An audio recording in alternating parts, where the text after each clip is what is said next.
Abbaan qabeenyaa addunyaa harree ta'aa ture. Yeroo kenninee hojjenne milka inni guyyaa tokko dhufu qotee bulaan baadiyyaa keessatti onniti qorsa aramaa gaafa biifu humna isaatiin fayyadama. Asumatti wanta sana kireeti goone uummata dhaqqabsiisuu dandeenya. Aarsa'uun kafalin milka inni dhufu tokko hin jiru. Milka inni guddaan asuma keessa jira. Nama akka tasaa galateeffachuu barbaadu jiraate jechuudha. Injiineer Eebbala Waacuuf nama garaa kootiin an jaaladhu. Barsiistuu taarikuu yeroo sana kantiibaa magaalaa Bulee Horaa turanii. Injiineer Galma Saafayii gaarii gaffaanii qarshiin 10 argamu ta'e. Namni nu dhaluu danda'u sa'aatii 9 walakkaatti simmintoo bukeessanii hojii hojjetan. KMN filannoo qulqulluu. Ergasii booda guyyaa kabaja waggaa 100ffaa jechuudha. Kabaja waggaa 100ffaa magaalaa Bulee Horaa gaafasiin kabajjitu. Ciicoo nama akka tasaa galateeffachuu barbaadu jiraate jechuudha. Barsiistuu taarikuu yeroo sana kantiibaa magaalaa Bulee Horaa turanii guddaa galateeffadha. Abbaa keenya obbo Guyyee Qaanqee guddaa galateeffadha. Injiineer Eebbala Waacuuf nama garaa kootiin an jaaladhu. Nama ogummaan na bira dhaabbatee na deeggaraa ture. Guddaa galatoon baay'ee si jaaladha. Iddoo guddaa isiniif qaba. Namoota hedduu isaanirraa akka gadi hafan kan maqaa isaanii hin dhahin na bira dhaabbatanii waan siigoon yoo dhabneedhani namoota na dhungatanii jira. Guddaa galatoomaa jiraattota magaalaa Bulee Horaaf dargaggoo magaalaa Bulee Horaa baay'ee isin jaaladha. Isin keessa kooti. Sun galateeffatiin darbuu waan hin dandeenyeef namoonni sun baay'ee na bira dhaabbatanii ciicoo sana seenni hojii artii ogummaa kiyya akkan achitti agarsiisu yaalii godhaa turan koottoo hojjedhanii telegiraamii wayii kireetu godhee grup JS yoo baarti gaaleer indi construction work kan jedhu kireetu godhee wantoota hojjedha achirra poost godhaa ture. Barsiisuun fuudhanii isa laalanii booda anani kun hojjetu rakkoon qabu kan jedhuun carraa hojii naa uuma turanii. Injiineer Galma Saafayii isaan fata'anii halkan hanga sa'aatii 6tti waliin ta'aa turre. Nama guddaadha warri sun. Nama iddoo guddaas nuuf qabu biyyaafis warra yaaduu danda'u dhugaa dubbachuudhaaf. Isa haqa lafa jiru dubbachuuf baay'ee na bira dhaabbatanii baay'ee na gorsaa turanii baay'ee waliin mari'ataa turanii nooliin itti dadhabaa turanii halkan hanga sa'aatii 6tti dhaabbatanii nooliin hojjetaa turan wanta san. Guyyaa aduu dhugaa oolla galgala immoo qorra dhugaa turre. Waliini waan sana keessatti waaqillee baay'ee nu gargaaree maqaa waaqa haa eebbifamu. Piroomooshinidha sunis. Ammas piroomooshinidha sunis. Turtii piroomooshiniti inni sunis. Isa sana keessa namoonni dhuunfaadhaan ka'anii akka badhaasaatti qarshii nuu kennaa turan jiran. Namoonni dhuunfaadhaan ka'anii waan ajaa'ibaati waggaa 100ffaa wanni kabajamee ciicoo teenna taate jedhanii namoota hedduu nu bira dhaabbatanii yaadaanis nu deeggaraa turanii. Promotion taayimiidhaanis sertifikeettii magaalli Bulee Horaa waraqaa ragaa nu qopheessanii nu deeggaraa turan nu bira dhaabbatanii jechuudha. Gama hundaan magaalaa Bulee Horaa bulchiinsa magaalaa Bulee Horaa baay'een galateeffadha gama kiyyaani. Itti aansuudhaan eegaa kana arganii booda abban lamaan mana naaf feeranii shaficha achitti hojjetaa ture. Shaficha achitti hojjetaa ture. Qarshuma madaalawaadhaan hojjetaa ture. Garuu achi keessa anis galii argachuu jalqabe. Aarsaa kafaluun dirqama ta'a. Aarsaa kafaluun dirqama ta'a. Aarsaan kafalin milka inni dhufu tokko hin jiru. Dafqa keessa qarshii jira. Dafqa keessa. Kaayyeeffattee dafquu keessa qarshii jira.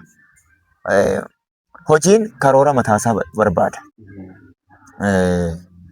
Hojiin karoora mataasaa barbaada. Gaafa siin jedhu namni tokko gaafa hojii isaa hojjetu karoorri tokko jiraachuu qaba. Karoora san tarkaanfiidhaan gara raawwitti to'atee gara raawwitti deemuu qaba. Eega raawwi isaa deemeen duuba bulchuu jalqabu. Hojii sana jechuudha. Jala seennee hojii baachuu miti. Osoo ba'aa ta'e abbaan qabeenyaa addunyaa kana harreen ta'u osoo akka waan ba'ataniitiin milkaa'inni dhufu ta'e abbaan qabeenyaa addunyaa harree ta'a ture. Garuu tooftaa ittiin jiraachuu jiraattu barbaadde akkamitti hojii hojjedha kan jettu. Xiyyeeffannaa keessa galchite mala kamtu na baasa kan jedhu. Mala kamiin galii argachuu danda'a kan jedhu. Fedhii maamilaa akkamiin guutuu danda'a kan jedhu. Isa kanaan yaaddee hojii hojjeteen baa'uma ta'a. Bara waggaa tokko gaarii ooftee waggaa itti aanu immoo baajaajii oofuu qabda. Malee gaarumaan bara lafarraa qabdu fixuu qabda. Piroomooshin taayimii kana keessatti shaficha achitti hojjedhee piroomooshinii baay'ee argataa ture. Achirraa kaasee galma bulchiinsa aanaa galaanaa tooree jechuudha. Keessatti abbaa gadaa Dooktar kan ta'e Yuuba Aagaa Xinxinoo fi Qaalluu Gujii mirgaaf bitaatti galma sana keessa kaaseera. Ammallee jaarolii odaa jala teettu. Jaarolii odaa jala teettu bifa aadaa keenya inni ibsuu danda'uun baakgiraawundii isaa sana hojjedhee jira. Manneen sagadaa garaagaraa baakgiraawundii fuudhee hojjechaa ture. Yeroo jalqabaatiif Adaamaa keessatti baakgiraawundii mana sagadaa tokko hojjedhee ture. Achirraa marsa lammaffaaf naannoo keenyatti ammoo mana sagadaa Makaana Yesuus Harxummee Leemmaa keessa baakgiraawundii hojjedhee ture. Harxummee Leemmaa irraa arganii qilleensa mokkonniisaa waaldaan guddaan haadhoon Makaana Yesuus baakgiraawundii hojjedheefi ture. Ergasii immoo waaldaalee garaagaraa deemee akka hojjedhuuf haalli naa mijataa dhufe. Maali? Xiqqaa jedhee osoo hin dhiisin miidiyaa feesbuukii Iyyoob Turee irratti poosti godhaa ture. Achirraa fudhanaa bilbilaa turan. Achirraa fudhanaa bilbilaa turanii piroomooshin taayimii jedhee haa kennu malee madda galiis xiqqaa guddatu madda galiis argadhee jira. Mindaa ji'atti eeggachuu jechuun guyyaa tokko waan aarsee jira. Natti dhagahame. Gurbaa hiriyaa kiyya tokko daldalaa ture. Barnoota waliin osoo barannu inni addaan kute nyaata qarshii 10,882 nu affeere. Hayyee. Nyaata nu affeere. Mindaa kiyyaan gaafan tilmaamee ilaalu laaqana inni guyyaa tokko nutti bite qarshii 10,882 laaqana yeroo tokko nuu bite mindaa kiyya ji'a lamaa ture. Mindaa kee ji'a lamaati. Mindaa kiyya ji'a lamaati. Inni guyyaa tokko laaqana nu affeere. Inni aare natti dhagahame. Akkas jedhe. Nuti araaruma waaqaatti nuuf bacateef jiraachuu jirra malee sila duuniyaa hirreensi keenya simmintoo ture jedhe. Maal seete? Mindaa jechuun ji'atti nyaata si'a tokko nyaachuu natti fakkaate bakka yoo namni sun qarshii 10,000 nu affeeru ani ji'atti jechuudha si'a tokko nyaachuu iyyuu hin dandeenye jechuudha. Ji'a keessa si'a tokko nyaata nyaachuu hin dandeenye. Kana jechuun maal akka ta'e beektaa? Galii guyyaa tokkootiin guyyaa 29 jiraachuu jechuudha. Mindaan si'a tokko sii ba'a miti? Guyyaa 29 jiraata. Guyyaa tokko galiin. Guyyaa tokko galiin. Kanaafuu carraa kana fayyadamee aan dargaggoota maal gorsuu barbaada seete? Sa'aatii hojii keessan fayyadamaa. Gaarii gaffaanii qarshiin 10 eega argamu ta'e. Dhoqqee dhoobanii qarshiin eega argamu ta'e. Boolla mana fincaaniitiif qotanii qarshiin erga argamu ta'e sa'aatii keessanii fayyadamaa hojii hojjedha. Hirriiba halkanii hin dabarsitan dura dhiibaa baawuzaa bitadhaa mana keessa waa hojjedha. Kabajamtoota daawwattoota keenya kun qophii hixinxilaa kolbaa miidiyaa torbanii isin bira dhiyaatu. Mee viidiyoo ifa argee ture sooshaal miidiyaa keetii irratti halkan si hojjettu arge. Halkan illee hojjetaa bultaa? Halkan haga sa'aatii 10 walakkaatti hojjedha. Wal faana jechuudha. Wal faana guyyaa hanga 5tti jechuudha. Wal faana sa'aatii 10 guyyaa hojjetaa oolee halkan sa'aatii 10 irrafa. Guyyaa hojjetaa oolee halkan sa'aatii 10 irrafa. Waan si ajaa'ibu keessa hojii 7 an guyyaa 4 keessatti xumuree namaaf galche. Keessattuu baakgiraawundiin xiinxala sammuu si gaafata yoo hojjettu. Isuma sana hojii ji'a tokko hojjechuu danda'u torbee tokko keessatti xumuree biraa ba'a. Qaama kiyya irratti miidhaan akka uumamne yeroo hedduu aannan hin fayyadama. Aannan hin fayyadama. Aannan akka nyaataatti fayyadama. Akka nyaataatti fayyadama maafi qaamni kiyya hin dadhaba. Malee waa'ee hirriibaa yoo rafuuf ta'u jechuudha. Wanni natti mul'atu waggoota dheeraa hojii mootummaa hojjetaa tureera. Waggaa 14f hojii mootummaa hojjetaa tureera. Waggoota sana ajjeesaa ture jechuudha. Sa'aatii jiru fayyadamuu hin dandeenye. An leenjisaa kolleejii pooliteknikaati. Elektiriikii fi koonistiraakshiniin barsiisa. Sa'aatii achirraa hafe duguugeetti fayyadamee ala keessas bahee hojii koonistiraakshini hojjedha. Hojii elektiriikii hojjedha. Hojii artiin hojjedha. Hojii kalaqaa addaa hojjedha. Yeroo fayyadamuudha. Waggoottan hojii mootummaa keessa ture san dhaloota qareeraa boqonnaa sammuu naa kennuu danda'a. Ijoolleen an barsiise milkaa'anii bakka guddaa dhaqqabanii jiranii boqonnaa sammuu naa kennuu danda'a. Garuu kiisiin kiyya duwwaadha. Dhugaan jiru jechuudha. Kanaafuu hojjetaa mootummaa ta'ee leenjisaa akka kiyyaa ta'ee barsiisaa kamiyyuu haa ta'u sa'aatii irraafu namni hojii tokko qabu yeroo hedduu taa'aa dabarsa. Namni hojii 3-4 qabu yeroo jiru fayyadamee hojjeta. Hojii tokko qofa qabannee taa'uun boosewummaadha. Dadhabina gara sammuu keenyaatti affeeru. Galgala guutuu hojjetan. Finfinnee dhiyoo kana wataajjabaa ture. Koriidariin yeroo hojjetamu haadhotiin jechuudha. Namni nu dhaluu danda'u sa'aatii 9 walakkaatti simmintoo bukeessanii hojii hojjetan. Gaafa laalu fakkaattota koo argadhee jedhe. Boqoon immoo haamilee guddaa irraa argadhee deebi'an. Ergasii stoop godhe. Halkaniin hojjechuun akka danda'amu dhibbaaf dhibbatti jala sarare. Aduu caalaa abidda harka nama bobeessu caalaa hiyyuun nama bobeessiti. Wadubbachuu osoo dandeettu humna ittiin dubbattuu dhabda. Wadubbachuu osoo dandeettu humna ittiin dubbattuu dhabda. Yoo dandeette karaa tokkoffaarraa qurxii nyaatta. Yoo humni si dhooge karaa lammaffaarraa bayyeenetti nyaatta. Yoo sanillee dadhabde karaa sadaffaarraa shaayii qoqorii wal dhugdee galta. Yoo sanallee dadhabde karaa afuraffaarraa karaa sadaffaarraa qoqorii bittee karaa afuraffaarraa bishaan uummatarraa dhugdee galta. Wanni kun cufte sababa humnaati.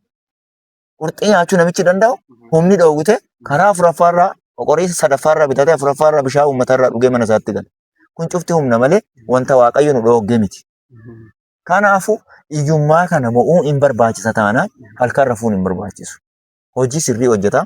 Yeroo kenninee hojjanne milkaa'inni guyyaa tokko dhufu.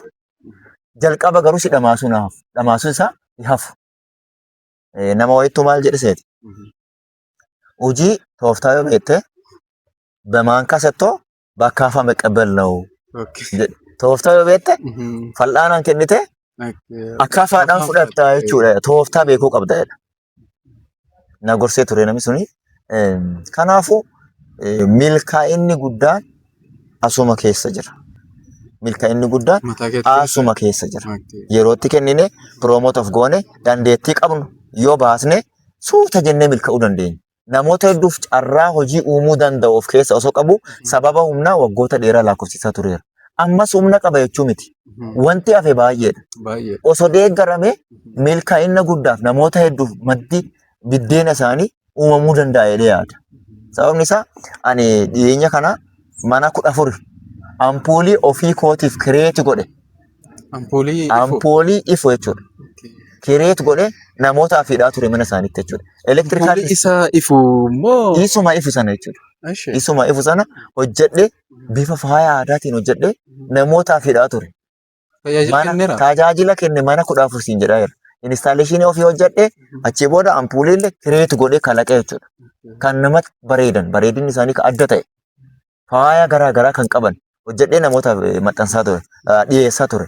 Kana gochuun kiyya yeroo jalqabaatiif yaaliidha kun. Maashinoota narraa hanqatanii jira. Maashinoota sana argadhee osoo deeggarame made in bulee horaa jennee ampuulota garaa garaa oomishuu dandeenya 100%. 100% jechuudha. Meeshaa chaayinaa irraa dhufu dhaabne haara biyya keenya fayyadamuu dandeenya. Kanaaf ammoo maaltu si gaafata? Humna si gaafata. Maashinoota garaa garaa kan barbaadu jira hojii sana hojjechuu fi kanaafu namni nu duuba dhaabbatoo jiraate. Nuti lamma keenya tattaafachuu jirra. Namni nu duuba dhaabbatoo jiraate waan guddaa fiduu dandeenya. Kanaafuu jajjabaannee hojjennu halkanis yeroo hojiiti. Kun qophii hixinxilaa kenna torban kolbaa miidiyaa niitoorkii irratti kan dhiyaatudha. Egaa wantoota daawwattoota kenna dargaggeessa qaxalee fi ogeessa aartii kanarraati waan bacaa baratan jedhee yaada. Baratanittanis akkuma argitan dubbii isaa keessatti jechuudha. Namni hojii tokko hojjetee galmaan bahuu fi yeroo fi gatii kaffalchiisa jedhaa jira. Isin immoo yaada keessa asii ala barreessaa isin jenna. Qophiin kennaa fi sagantaan kenna kan torbanii akka isin bira gahuuf subscribe like gochuu hin dagatinaa isin jenna. Gaaffii tokko si gaafadha. Aartii kanaan waa'ee isa qilleensaa hin balali'aa jettee san jechuudha. Hagam eessarra hin dhaabsichi moo maangoote gara duraa maal ta'uu feeta? Xiyyaara kalaquu feeta moo ofumaa balali'uu feeta gara samii? Ani yeroo sana waan yaadaa ture san humni na deeggaruuf qaamni na deeggaru sana bira dhaabbatee jiraate waan guddaa gochuu danda'a ture. Wanti sun na keessaa badaa dhufe. Haa ta'u garuu dhiyeenya kanatti jechuudha. Diroonii hojjedheedha. Yaalaa ture. Yaaliin jalqabaas naa milkaa'ee jira. Yaaliin jalqabaa naa milkaa'ee jira. Diroonii irraa gara waan guddaa deemta. Tarree illee agafiitti dorrobdii jedhanii miti. Suuta jettee waan addaa hojjetta. Dirooniin asitti wanti hojjetamu baay'een jiraachuu ni mala. Naannoo keenyatti wanti sun hin baratamne dhiyeenya kanallee yaalii san gaggeessaa ture. Wanta ulfaatina kiloogiraama 50 qabatee gubbaarra socho'uu danda'u. Qilleensarra kan balali'uu danda'u. Wanta akkasii kireetu goone qotee bulaan baadiyyaa keessatti onniti qorsa aramaa gaafa biifu humna isaatiin fayyadama. Asumatti wanta sana kireetu goone uummata dhaqqabsiisuu dandeenya. Namoonni keenya qotee bulaan keenya fayyadamuu danda'a kan jedhu wanta sana kireetu godhaa ture. Hanga amma kiiloo 5tti wanti sochoosu xiqqoo lafarraa meetira baay'ee of fagaatuu baateeyyuu hamma muraasa jechuudha. Hamma muraasa xiqqoo kan ol ka'u yaalii godhee jira dhiyoo kana. Yoo deeggarsa argadhee wama'uuf fiigaa jira waan ta'eef wanta sana nan mo'a. Wanta na dorgomu sana nan mo'a. Gaafa moo immoo milkaa'inni hin dhufaa jedhee waa amanuuf isas addaan hin kunne yaadni na keessa jira. Hojiinis hamma danda'e socho'ee yaalii godhuu jira waan ta'eef hin dhiisne. Ittuma jira hin jira. Deeggarsa waa argattee hojii kana bal'inaan xiyyaaras diroonis hojjedhattee kabajamtoota daawwattoota keenya dargaggeeyyiin qaxaleen akka kana ogummaa kana qaban hin jiranii qaamni dhimmi ilaallatu warri viidiyoo kana yookaan yuutuubii kana daawwatoo jirtan oduuf odeeffannoo kana gara qaamni dhimmi ilaallatu akka inni dhaqabuu fi nama hunda bira akka inni gahuuf qophiin inni sheerii godha daawwadha isiniin jenna. Dargaggeeyyii fakkeenyaaf dargaggeeyyii akkanaa hin jiran. Dargaggeeyyii akeetii ogummaa kalaqaa qaban hin jiranii ergaa akkamii dabarsitaaf isaanii? Ergaan dargaggootaaf dabarsuu danda'u jalqaba yoo dubbadhu waa jedhaa ture. Yoo jabaannee hojjenne ekspoonsarri keenya nuuma mataa keenya. Ilma dhiiraa jechuun yookaan shamara tokko yookaan nama barate nama yaadu namni jireenya isaa mo'achuuf deemu waan inni qabachuu qabu. Inni tokkoffaan uumaa isaa qabachuu qaba. Waaqa isaa waliin jiraachuu qaba. Inni lammaffaan karoorsee kaayoof jiraachuu qaba. Namni tokko dargaggeessi tokko maashina ATM'ti. Dargaggeessi tokko maashina ATM'ti. Maashinni ATM tokko yoo dhaabbatu dhufteef qarshii siin baasu. Maaltu jira? ATM kee kaardicha gara keessa galchita. Waan galchiteefis hin baasu. Lakkoofsa iccitii si gaafata. Lakkoofsa iccitii sana erga guuttee booda hin baasu. Hamma qarshii ati baastu si gaafata. Ergasii booda konfiirmi godhii jedha. Konfiirmi gaafa gootu socho'ee maal godhachi booda qarshii ati ajajje sana sii baasa. Yoo hin qabaatin ammoo wanni baasu hin jiru. Sammuun keenya keessa qarshii hagana hin jedhamne jira. Oomisha hagana hin jedhamne jira. Ogummaa hagana hin jedhamne jira. Ogummaa sana baasuuf in karoorsita. Maal hojjedha jechuun paaswoordiidha. Maal hojjedha jechuun paaswoordiidha. Maashinichi paaswoordii argate hamma si gaafata. Waan hagamii irraa argachuu qaba. Bu'aa akkamii naaf fiduu qaba wanti kuni kan jedhu xiinxalte konfiirmi goota. Hamma waan baastu san waan sammuu kee keessa uumame san piriinti goota qarshii san. Gaafa baasu immoo maal ta'a? Ni socho'a. Maashinichi socho'ee qarshii baasa. Ilmi namaa dargaggeessi tokko yoon socho'in wanti dhufu hin jiru. Sochoote qarshii amma yaadde sana of keessaa baasta. Yoo socho'in qarshii hin ba'u hin jiru. Maashiniin ATM yoon socho'in qarshii hin baasu. Achuma dhaabata. In tuttuqxaa paaswoordii isaa itti galchitaa. Eegasii booda hamma qarshii sana achirra barreessitaa seef godhee baasa. Sammuun kee hamma ati yaadde sana baasuudhaaf hamma tilmaamte sana baasuudhaaf sochiin sirraa eeggamu. Maashinumti iyyuu kan kompiitaraan hojjetu socho'ee ati ilmi namaa yoon socho'in milkaa'inni hin jiru waan ta'eef socho'ee hojjedhu. Hojiin xiqqaas ta'e hin tuffatamu. Yeroo tokko amalli tokko kan baratame jira naannoo keenya keessatti. Yoo ati leestiroota aragdee nama guddaa ta'ee barsiisaa ta'ee yookaan inistiraaktar ta'ee yookaan injiinera ta'ee leestiroota aragaa jedha. hojii tuffachuu. Maal taatee jedhanii Maal taateen sun qarshii 10 hin bittu. Namtichi jecha namoota osoo hin ta'in galii isaaf galtu sana yaadee hojjechuu qaba. Kaayessee waan hojjetaa jiruuf jechoota namootaa keessaa ba'uu qaba. Yeroo kaan ammoo ammallee wanni tokko jira. Naannoo keenya keessatti namni bakka itti dhalatetti hin milkaa'u yeroo hedduu. Bakka itti dhalatetti Yaadama namaa ta'e. yaadni nama bakka dhalatetti namni tokko hin milkaa'u. Wanti milkaa'inni isa dhoogu maal akka ta'e hin beektaa? Gadi bu'ee hojjechuu sodaata. Yoo beela'e maa firoonni isaas jiranii ba'anii nyaata irraa. Yoo abbaa isaa mana ari'e dargaggeessi tokko mana nama biraa dhaqee buluu hin danda'a rakkoo hin qabu. Biyya isaa keessa jira bakka dhalatee jira waan ta'eef. Xiyyeeffateen hojjetu. Yoo ba'ee bakka biraa deeme tokkoffaa waaqni jiraayedha. Lammaffaa ammoo yoo an dhibame beesee yoo hin jiraatiin namni na yaalu hin jiru.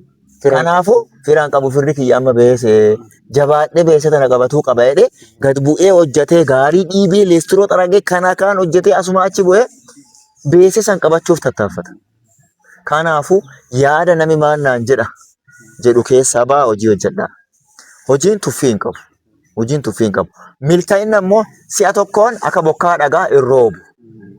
Aarsaa si kaffalchiisee, si dafqisiisee, si tuffachiisee achiin booda si milkeessa. Kana waan ta'eef gaarii dhiibuu keessa milkaa'inna jira. Kaayyeeffattee hojjannaan jechuudha. Kaayyeeffattee hojjannaan milkaa'inna jira. Inni kaan ammoo ergaa dhumaa wanni an jechuu barbaadoo jiraate waa yaadadha. Waa yaadadha. Gaara bahuun gaara gubbaa jedhan. Gaara bahuun gaara gubbaa jedhan. Hangaara bahee kan jettu gaara gubbaa. Gaara gubbaa gaafa baate milki yaartuu jedhan. Milkaa'inni waan dhufu fakkaatu yeroo gadi butee hojjettu. Calliseetuma dadhabuu jira jettee abdiin kutatin. Jalqaba waan itti dhamaatu adda baasi. Waan gatiitti kaffaltus adda baasi. Waaqa sodaadhu waan haqaa hojjedhu. Waan ati hojjettu immoo attiraakshinii haa qabaatu. Waan harka qabdu adda baasii beeki. Galma deemtuufis adda baasii beeki. Namootaaf waan gaarii yaadi. Waan gaariis hojjedhu. Inni kun ammoo milkaa'inna keeti. Inni kun milkaa'inna keeti. Wantoota har'a darbaniif yeroo kenniisa dhiisi. Wantoota borsi milkeessuu danda'aniif yeroo kenni. Yeroon immoo duuba deebitee bituu hin dandeettu qarshiidhaan. Baroota gubda yaadii haga ammaa achi jiraattu hin beektu. Kanaafuu akka garbaa gabbu'ii hojjedhu, akka arbaa ol guddadhu budhadhu, akka abbaa taa'ii ajaji. Milkaa'inni achi keessa jira waan ta'eef. Inni dabalataa miidiyaa tiktookii JS Iyyobaa Art Gallery and Construction kan jedhu inni itti aanu Iyyobaa Art 01 kan jedhu tiktookiidhaan seentanii follow nu godhuu dandeettan, like nu godhuu dandeettanii, yaada nu deeggaruu dandeettanii, kan biraa immoo lakkoofsa keenya achirraa argattanii hojiifis yoo nu barbaaddan nu bilbiltanii kallattiidhaan nu arguu dandeettanii. Kanaafuu kolbaa miidiyaa baay'ee isin galateeffannaa. Nu waamtanii asitti yaada nu keessa jirus dhaga'uu fi yeroo nu kennitanii yaada nurraa fuudhuu keessaniif guddaa galatooma. Jabaadhaa isin wajjin jirra. Thank you. Galatooma. Egaa kabajamtoota daawwattoota kolbaa miidiyaan Turkii qophiin kenna xiinxalaa torbanii barnootaa fi beekumsa maanti jira biyya keessaa ogummaalee garaagaraatii fi hubannoo kan qabu isinii qabatee kan dhuftaa YouTube kenna subscribe like godhaa. Yaada barsiisaa yookaan ogeessa aartii Iyyoobii kana warri jajjabsitan komentii barreessaa bilbila jalaa kanaan immoo ogummaa isaa kanaan itti fayyadama yookaan na hojjetu qofa wareertama bilbila TikTok isaa Facebook isaa hordofaa sin jenna. Hanga qophii biraatti waliin deemnutti nagaan tura ulfaadha horaa deebana. Filannoon keessan yoomiyyuu KMN haa ta'u.